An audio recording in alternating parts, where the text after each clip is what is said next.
I was then offered, or I had applied for, this Fulbright in town planning. I decided that was one thing I'd like to do and see if whether or not there was, in fact, collaborative planning for the new towns in England. And so in August, I departed early on ship to be able to have some time to look around England before our curriculum began.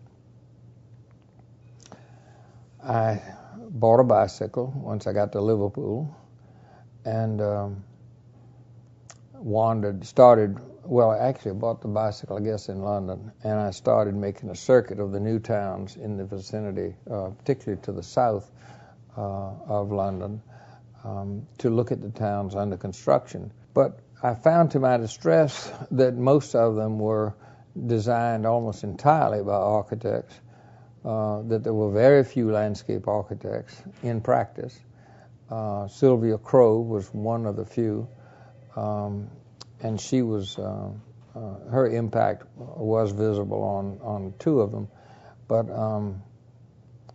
the collaboration I expected on the basis of the Harvard experience was not played out, in fact.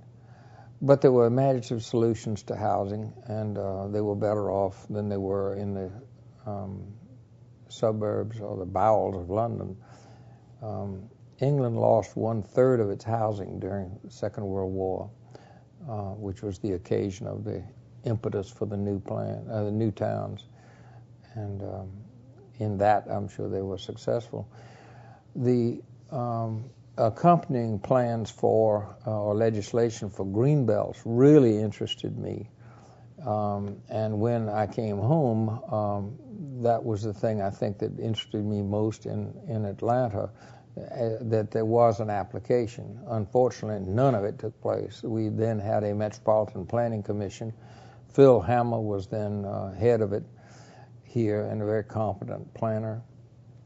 I think he'd gone to Harvard, as I recall. Great staff, and they kept putting forth ideas for green belts and green swaths and parks and system of regional parks.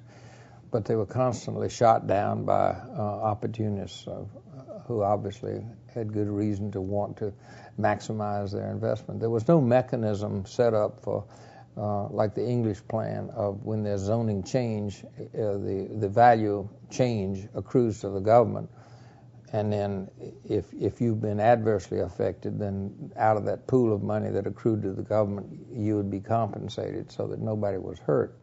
That was my hope, that in coming back to Atlanta, that was something I could bring as ideas and concepts, and I certainly